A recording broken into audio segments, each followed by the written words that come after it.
Professor ইউনূসের চলে যাওয়ার দিন গণনা শুরু হয়ে গেছে। এটা খুবই জরুরি আলাপ। হয় প্রফেসর ইউনূসের ক্ষমতা দীর্ঘায়িত হবে, ফেব্রুয়ারিতে নির্বাচন হবে না, এটা আমি নিশ্চিত বলতে পারি। হয় ক্ষমতা প্রলংড হবে, নতুন সমীকরণ হবে ইউনূসের, নইলে ইউনূসকে যে কোনো সময় চলে যেতে হতে পারে। এটা ডিসেম্বর পর্যন্ত ইউনূস থাকতে পারবে না। এটা এই যে জুলাই শুরু হয়েছে না, আপনার অগাস্টের 5 তারিখের মধ্যেই হিসাব নিকাশ দেখতে পাবেন যে ইউনূস কতদিন থাকতে পারবে। তো মনে হচ্ছে যে ইউনূসের দিন গণনা শুরু হয়ে গেছে চলে যাওয়ার। তো এবার রাজনীতির সেন্ট্রাল পয়েন্টে থেকে খেলবে, মূল ভূমিকা পালন করবে জামাত, চরমোনাই, এনসিপি, এই 3 দল। দর্শক, প্রফেসর ইউনূসের আকাশচুম্বী জনপ্রিয়তা এবং গ্রহণযোগ্যতা হঠাৎ ধসে পড়েছে। এমনকি প্রফেসর ইউনূসের পার্টি বলা হতো, যেটাকে কিংস পার্টি বলা হতো, এনসিপি, সে এনসিপির সাথেও ইউনূসের সম্পর্ক আগের মতো নেই। এনসিপি এখন ইউনূসের পাশে নেই। ইউনূসের জীবনের এই দুর্বিষহ নেমে এসেছে বেসিক্যালি লন্ডন বৈঠকের ফলে। এক লন্ডন বৈঠক ইউনূসকে শেষ করে দিয়েছে, তার জীবনের একটা কলঙ্কজনক অধ্যায়। আমি সাথে সাথে বলেছিলাম, এখন ধীরে ধীরে আপনার টের পাচ্ছেন। লন্ডন বৈঠক না, ওটা লন্ডন কেলেঙ্কারি। ওয়াটার গেট কেলেঙ্কারির নাম শুনেছেন না? ওই রকম যে লন্ডন কেলেঙ্কারি।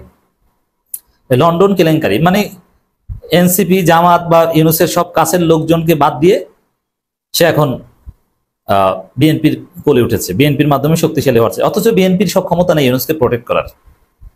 বিএনপি বলেছে এক বেকায়দায়, যে খলিলুর রহমানরা ভেবেছিলেন যে বিএনপির সাথে ভারত আছে, ভারত বিএনপি মিলে আবার সেই ভারত আমেরিকা মিলে যাবে, তো বিএনপি ভারত আমেরিকা মিলে ইউনূসকে রক্ষা করবে। আর ইউনূস তো এদিকে আমেরিকাপন্থী, আমেরিকা থেকে খলিল রহমান, আলী রিয়াজদেরকে ডেকে এনেছেন। কে ঠেকায় ইউনূসকে? হিসাব ছিল এটা। কিন্তু মজার বিষয় যে ভারত বিএনপির পিছন থেকে চলে যাচ্ছে, ভারত এখন খেলছে অন্য গোষ্ঠীকে নিয়ে। এদিকে এনসিপির সাথে সম্পর্ক খারাপ, এনসিপি, জামাত, তাদের যে অভিমান এটা কমেনি,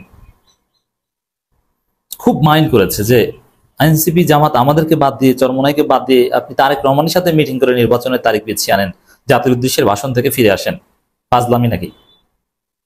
এক পলকেই হিসাব নিকাশ বদলে গেল।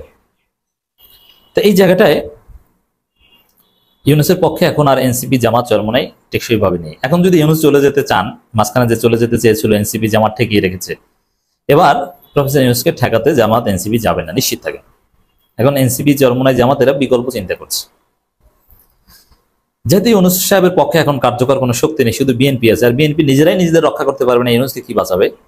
এই জন্য ইউনূসের দিন গণনা। বিশেষ করে দেখবেন যে এই যে জুলাই সনদ যদি দিতে না পারে, তাহলে ছাত্র জনতাই জুলাই সনদ আবার পাঠ করবে, এনসিপির ছেলেরা কিচ্ছু করতে পারে না। ঐকমত্য কমিশন ব্যর্থতা আলী রিয়াজ স্বীকার করেছেন যে আমরা পারছি না, জুলাই সনদও দিতে পারছে না। 16 তারিখ জুলাই সনদ দেওয়ার কথা, কোনো খবর নেই এবং হওয়ার সম্ভাবনাও দেখি না। অতএব এই জুলাই সনদ দিতে না পারা, 1 বছরের মধ্যে একটা জুলাই সনদ দিতে পারেনি, ওই বিএনপির কারণে, বিএনপির কোলে ওঠার কারণে। সেই ইউনূসের থাকার অধিকার নেই বলে জনগণ মনে করে। আর প্রফেসর ইউনূস অনেক ক্যালকুলেশন ভুল করেছে, ওই মূল ভুল ওইটাই। নানান দিক তার বিপক্ষে ছিল, কিন্তু জনগণের শক্তিটা ছিল সবচেয়ে বড় সমর্থন। এখন সে জনগণই আগের মতো নেই। নাহিদ ইসলাম বলেছেন 2 বার সময় দিয়েও কথা রাখেনি সরকার। নাহিদ ইসলাম, তো 2 বার সময় দিয়েও কথা রাখেনি ইউনূস সরকার। এখন কথা রাখার, আবার কথা সময় দেন, কথা রাখবো, এই সুযোগও নাই। ডেডলাইন এই জুলাই। এই জুলাইয়ের পরে, এই জুলাইতে বোঝা যাবে যে ইউনূস কি করছে বা কি করতে পারে, জুলাই সনদটা পারছে কিনা। এরপরে ইউনূসের কাউন্টডাউন শুরু হয়ে যাবে। আর ফেব্রুয়ারিতে নির্বাচন, অমুক্ত, এগুলো ফাও কথা, এগুলো অসম্ভব। আপনি সংবিধান সংস্কার, স্থানীয় সরকার নির্বাচন, নানান হিসাব নিকাশ আছে, এগুলো না করে আপনি কিছুই করতে পারবেন না। তবে হ্যাঁ, অপশন আছে। প্রফেসর ইউনূসের প্রতি জনগণের যে অগাধ সম্মান, ভালোবাসা, দেখেন ইউনূসকে অনেক জায়গায় গালি দেওয়ার সুযোগ ছিল বা সমালোচনা করার সুযোগ, কিন্তু জনগণ করেনি, আলেম ওলামারা করেনি। আমি একটা উদাহরণ আবার দিই। নারী কমিশন নিয়ে যে ঘটনা ঘটেছে, নারী কমিশন যে সুপারিশমালা দিয়েছে, এটা যদি হাসিনা সরকারের কোনো কমিশন দিত, মানুষ হাসিনাকে গালাগালি করে একদম গোষ্ঠী উদ্ধার করত, আলেম ওলামারা, হুজুর ইসলামপন্থীরা।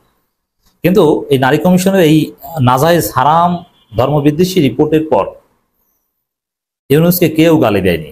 গালি যা দেয়ার দিয়েছে ওই নারী কমিশন।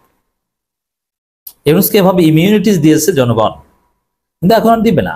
কেন দিবে না? আপনি এখন বিএনপির কোলে উঠছেন, আপনি লন্ডন যান তারেক রহমানের সাথে বৈঠক করতে, অন্য কারো কাছে জিজ্ঞেস করেন না, তো আপনাকে ব্ল্যাঙ্ক চেক কেন দিব? বিএনপি আপনাকে বাঁচাক। এটা আর বিএনপি তো নিজেদের তারেক রহমান দেশে আসতে পারছেন না, তাহলে বিএনপির দৌড় কতদূর বুঝেন? তারেক রহমান কোনো ভরসা পাচ্ছেন না, কার উপর ভরসা করে দেশে আসবেন? বিএনপির উপর না, হচ্ছে না। তাহলে কিভাবে কি? যে দলের চেয়ারপারসন নিজে দেশে আসতে পারে না, সে কিভাবে চিফ অ্যাডভাইজারকে প্রোটেক্ট করবে? এই ক্যাপাসিটি তার আছে? এই ক্যাপাসিটি ছিল এনসিপি এবং জামাতের, ইউনূসের পার্টি বা ইউনূসের লোক ছিল, ইসলামপন্থী। কিন্তু সেই সুযোগ হারিয়েছেন প্রফেসর ইউনূস। জুলাই ঘোষণাপত্র, জুলাই সনদ নিয়ে নতুন বার্তা দিয়েছেন এনসিপির আহ্বায়ক নাহিদ ইসলাম। নাহিদ জানান, 2 বার সময় দিয়েও জুলাই ঘোষণাপত্র নিয়ে প্রতিশ্রুতি রক্ষা করেনি সরকার, কিন্তু সরকার কোনো উদ্যোগ না নিলে আমরা বসে থাকবো না। তিনি ফেসবুক পোস্টে কথা বলেন। এর মানে এখন এনসিপি বা বিপ্লবীরা বিকল্প খুঁজছে, নতুন কিছু খুঁজছে, তারা বসে থাকবে না। এই সরকার দিয়ে হচ্ছে না, তারা নিজেরা আর একটা বিপ্লব করবে, অন্য কাউকে প্রয়োজনে প্রধান উপদেষ্টা বানাবে, চুপ্পুকে সরিয়ে দিবে। তবে ইউনূস নিজে যদি চুপ্পুকে সরিয়ে খালেদা জিয়াকে রাষ্ট্রপতি বানান, পিনাকি ভট্টাচার্য, তাহলে অবশ্যই হিসাব নিকাশ পাল্টে যায়। এটা করা টাফ হবে, এটা বিএনপির কনসেন্টের বাইরে তো করতে পারবে না।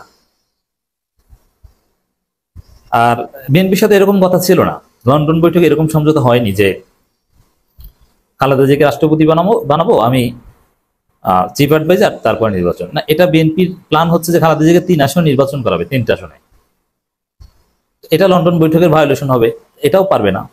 মানে ইউনূসের এখন উভয় সংকট, ইনার ডিলেমা। নাহিদ ইসলাম তার পোস্টে লিখেছেন, জুলাই ঘোষণাপত্র হচ্ছে জুলাই ছাত্র গণঅভ্যুত্থানের ঐতিহাসিক প্রেক্ষাপট, শহীদ ও আহত ও নেতৃবৃন্দের অবদান ও রাজনৈতিক নিরাপত্তা ও সুরক্ষা এবং জুলাইয়ের আকাঙ্ক্ষার সংজ্ঞায়ন নিশ্চিতে একটি জাতীয় দলিল, যা পরবর্তীতে আইনি ও সাংবিধানিক ভিত্তি পাবে। ডিসেম্বর ছাত্র নেতৃত্ব জুলাইয়ের ঘোষণাপত্র দিতে চেয়েছিল, কিন্তু সরকার সকল রাজনৈতিক দলের সাথে আলোচনা করে সরকারিভাবে ঘোষণাপত্র দিতে চেয়েছিল। ছাত্র নেতৃত্ব সেই তাদের উদ্যোগ থেকে সরে এসেছিল। এবার আর ছাড় দিবে না। আর এই ছাড়টা না দেওয়াটা হবে ইউনূসের বিরুদ্ধে এই ছাত্র জনতা, নাহিদ ইসলামদের চূড়ান্ত বিদ্রোহ। এর মানে ইউনূসের কাউন্টডাউন শুরু। সরকার বিভিন্ন দল পক্ষ খসড়া ঘোষণাপত্র চেয়েছিল, সেই সময় বৈষম্যবিরোধী ছাত্র আন্দোলনের পক্ষ থেকে সরকারের কাছে একটা খসড়া ঘোষণাপত্র দেওয়া হয়েছিল। সবগুলো ডকুমেন্ট মিলিয়ে একটা কমন দলিল তৈরি করার কথা ছিল, যা সব পক্ষ একসাথে উদযাপনের মাধ্যমে ঘোষণা করবে। কিন্তু সরকার 2 বার সময় দিয়ে প্রতিশ্রুতি রক্ষা করেনি। কেন করেনি, কোথায় বাধা পেল তা স্পষ্ট করেনি। বিএনপি বাধা দিয়েছে, আর এখন তো বিএনপির কোলে উঠে বসেছে। তো বোঝা গেল যে এই সরকার পারবে না, ছাত্র জনতাকেই ঘটনা ঘটাতে হবে। দর্শক, একটা জরুরি খবর, খুবই গুরুত্বপূর্ণ খবর, এবং আপনারা জেনে অনেক খুশি হবেন। বিএনপির আসল শক্তি এবং আসল ভরসা শেষ হয়ে গেছে। হতাশ হয়ে, ব্যর্থ হয়ে বিএনপি এখন জনগণের সামনে ভুল বার্তা দিচ্ছে, একদম চোখের সামনে ঢাহা মিথ্যা কথা বলছে। দর্শক, বিএনপির আসল শক্তি কি, যেটা শেষ হয়ে গেছে, বিএনপি নিজেরাও জানে। বিএনপি এখন অস্থির, হতাশ। বিএনপি আসল শক্তি ছিল ভারত। 5 আগস্টের পর, যদিও গত 8 বছর যাবৎ তারেক রহমান ভারতের কোলে, কিন্তু ভারত ওইভাবে গ্রহণ করেনি। কিন্তু আওয়ামী লীগের অনুপস্থিতিতে ভারত বিএনপির সাথে বিবাহ বন্ধনে আবদ্ধ হয়েছিল। এজন্যে ভারত ভেবেছিল যে তাদের ক্ষমতায় আসার কে ঠেকায়। ভারত তাদেরকে গ্রহণ করেছে, তারা ভারতের কোলে উঠেছে। ভারতের কোলে উঠে এখন মৌলবাদী বলে গালি দেয়, বাঙালি জাতীয়তাবাদ বলে, নিজেদেরকে প্রগতিশীল বলে, এবং প্রতিপক্ষকে রাজাকার বলে, স্বাধীনতা বিরোধী বলে। কি সুন্দর, খুব খুশি ছিল যে ভারত আছে। হ্যাঁ, আসলেই ছিল। কিন্তু মজার বিষয় হচ্ছে, ইউনূস তারেক বৈঠকের পর ভারত বিএনপির পেছনে থেকে চলে গিয়েছে। এর মানে বিএনপিকে ছেড়ে দিয়েছে। এখন ভারত অন্য কি নিয়ে খেলছে। ভারত এখন খেলছে ওয়াকারুজ্জামানকে নিয়ে। এমনকি ইউনূসের সাথে বিএনপি আপোষ করেছে, ওয়াকারও এখন বিএনপি ছেড়ে চলে গিয়েছে। মানে এই যে বিএনপি কিছুদিন যাবৎ লাফাইতো 2টা শক্তি বলে, একটা হচ্ছে ভারত আর একটা হচ্ছে ওয়াকার। কারণ ইউনূস তারেক লন্ডন বৈঠকে ওয়াকারও সরে গিয়েছে, ভারতও সরে গিয়েছে। বিষয়টা মজার।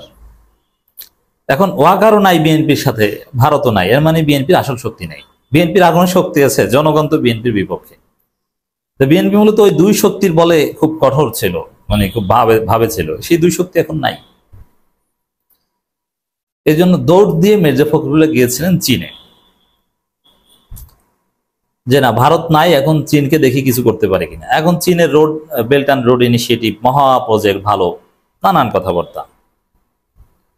মানে এখন একটু আওয়ামী লীগের মতো খেলতে চায় যে একই সাথে ভারত এবং চীনকে একই নৌকায় রাখা, কিন্তু অত যোগ্যতা আবার বিএনপি হয় নাই। ভারত এখন অসন্তুষ্ট। এখন ভারত তার দয়ার যে হাত, এটা যদি বিএনপির উপর থেকে সরিয়ে নেয় তাহলে বিএনপি এমনিতেই শেষ। এটা একটা মহা ধাক্কা বিএনপির জন্য। চীন সফর ব্যর্থ হয়েছে কয়েক কারণে। ওই যে চীন সফরের একটা উদ্দেশ্য ছিল যে দেখানো বা ব্যালেন্স করা যে ভারত চীন দুইটাকে একসাথে নিয়ে চলা।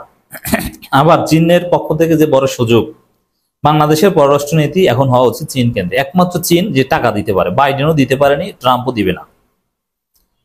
টাকা লাগবে, বিভিন্ন হেল্প লাগবে, ফাও মুখের কথা, এগুলো দাম নেই, এটা একমাত্র চীন দিতে পারে। চীন অলরেডি দিয়েছে অনেক কিছু, প্রতিশ্রুতি প্লাস আরো নানান ভাবে দিয়েছে, বিলিয়ন অ্যান্ড বিলিয়ন ডলার দিয়েছে। অতএব বাংলাদেশের রাজনীতি এখন চীন সেন্ট্রিক, চায়না সেন্ট্রিক।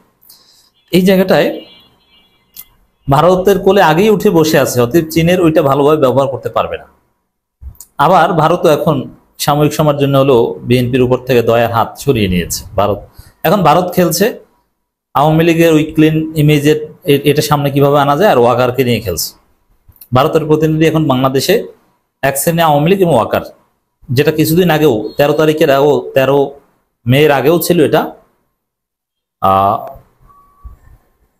13 মে না জুন, 13 জুন সম্ভবত, 13 জুনেরও আগে ছিল। এটা মূলত বিএনপির সাথে ভারতের সম্পর্ক। বাংলাদেশে ভারতের প্রতিনিধি ছিল বিএনপি, বিশেষ করে ইকবাল হাসান মাহমুদ টুকু এবং আমির খসরু মাহমুদ চৌধুরী।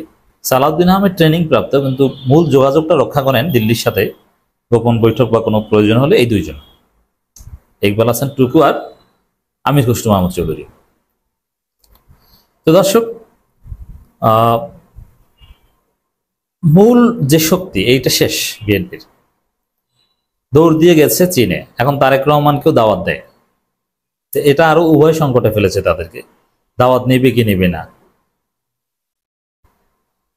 তো সফর থেকে এসে, চীন সফর থেকে এসে মির্জা ফখরুল এখন উল্টোপাল্টা কথা বলছেন, মিথ্যা কথা বলছেন। কি? নির্বাচিত সরকারের সঙ্গে কাজ করতে মুখিয়ে আছে চীন। এটা ডাহা মিথ্যা কথা। চীন কেমন রাষ্ট্র আপনারা সবাই জানেন। আবার বাংলাদেশে নির্বাচন, গণতান্ত্রিক প্রক্রিয়া উত্তরণ, এতে নাকি চীনের সমর্থনে চীন চায়। অথচ চীন এমন একটা দেশ, নির্বাচন নিয়ে তাদের কোনো আগ্রহ নাই। তাদের দেশেই তো নির্বাচন নেই, তারা তো আর গণতান্ত্রিক দেশ না। তারা ইউনুস টাইপের সরকারের সাথে ডিল করতে স্বাচ্ছন্দ্য বোধ করে, যার ফলে ইউনুসের প্রতি আকণ্ঠ সমর্থন দিয়ে এসেছে। এবং চীনের মূল সমর্থন মানে ডক্টর ইউনুসকে সবচেয়ে বেশি উপকার করেছে বিদেশি রাষ্ট্রের মধ্যে চীন। যুক্তরাষ্ট্র তেমন কিছু করতে পারে। ইউনুস তো আমেরিকাপন্থী, কিন্তু উপকারটা করেছে চীন। শি জিনপিং সাক্ষাৎ দিয়েছে, শি জিনপিংকে যা বলেছে সেটা সে রেখেছে। সে বলেছে ব্যবসায়ীদের পাঠান, ইনভেস্টমেন্ট দরকার, পাঠিয়েছে। এই যে ইনভেস্টমেন্ট সামিট, এগুলো একমাত্র চীনের পার্টিসিপেশনে এটা সফল হয়েছে, আরো টাকা পয়সা পেয়েছে। সেখানে চীনের নিজেদের দেশেই নির্বাচন নাই, নির্বাচন, সরকার পরিবর্তন, এগুলোকে তারা কমফোর্ট ফিল করে না। বরং হাসিনার আমলেও আমরা দেখেছি যে হাসিনার পক্ষে ছিল, এস্টাবলিশমেন্টের পক্ষে থাকে। তো সেই জায়গায় আবার আরো নানান ইস্যুতে ইউনুস টাইপের সরকারের সাথে ডিল করাটা এটা চীনের জন্য সহজ। এই জন্যে, আর ইউনুসের আমলে চীন যতটুকু বাংলাদেশে ইনভেস্ট হয়েছে, ভারতকে সরিয়ে চীন যেসব জায়গায় তাদের স্থান দখল করতে পেরেছে, মংলা পোর্ট থেকে শুরু করে নানান বিষয়ে, এটা অন্য কোনো সরকারের সময় এত সুন্দরভাবে সম্ভব হতো না। তো এই জায়গায় নির্বাচিত সরকারের সঙ্গে কাজ করতে মুখিয়ে আছে চীন, এটা মিথ্যা কথা। লাভ কি? নির্বাচিত সরকার, সকল নির্বাচিত সরকারের সাথে কাজ করতে চীনের আরো অসুবিধা, মুখিয়ে নাই, কোনো যুক্তি নেই, কেউ বলেনি। এটা মিথ্যা কথা বলছেন মির্জা ফখরুল, এটাকে বিশ্বাস করবেন না। আবার গণতন্ত্রের উত্তরণে তারা রাজি, ফাও কথা। এগুলো নিয়ে তাদের কোনো আগ্রহী নেই। তাদের কথা হচ্ছে নির্বাচন বাংলাদেশে, এটা তাদের বিষয়, এগুলো নিয়ে আমাদের কাজ নাই। ইন রিয়ালিটি তারা ইউনুস টাইপের সরকারের সাথে ডিল করতে স্বাচ্ছন্দ্য বোধ করে। অতএব এই চীন সফর ব্যর্থতার পর এখন মিথ্যা কথা বলে। দেখেন, হাসিনার মতো লোক চীন ভারতকে পুরোপুরি ব্যালেন্স করে চলতে পারেনি। চীনকে একটু বেশি গুরুত্ব দিতে গিয়েছে, ভারতে না যে চীনে গিয়েছে, হাসিনা কিন্তু পড়ে গিয়েছে। চীন সফর থেকে আসার পরেই কিন্তু হাসিনা শেষ। তা এখন ভারতের কোলে উঠে আবার আমরা যারা একদম ভারতের আধিপত্যবাদের বিরুদ্ধে জিরো টলারেন্স, দ্যাটস ডিফারেন্ট। আর বিএনপি ভারতের কোলে উঠে আবার চীনের কাছে যাবে, ওটা বিএনপিকে শেষ করবে। হাসিনা যেরকম এই চালাকি করতে যে ধরাটা খেয়েছে, বিএনপি এরকম ধরা খাবে। বিএনপি শক্তি জনগণ না, ভারত বিরোধিতা বিএনপি শক্তি না। বিএনপি আগেই ভারতের কোলে উঠে বসে আছে, এখন চীনের কাছে যে লাভ নেই। আপনি চীনের কাছে যেতে পারতেন যদি বিএনপি তার আগের ক্যারেক্টারে থাকতো। তা এইটা খুব ইম্পর্টেন্ট। নির্বাচিত সরকারের সঙ্গে কাজ করতে মুখিয়ে আছে চীন, এইসব কথা জনগণকে ভুলভাল বোঝাচ্ছে। চীন সফর ব্যর্থ, বিএনপির বর্তমান বাস্তবতায় চীনের পক্ষ থেকে যে সুযোগ, এটা কাজে লাগানোর কোনো অপশন নেই, এটা হারিয়েছে। বিএনপি এখন উভয় সংকটে পড়েছে।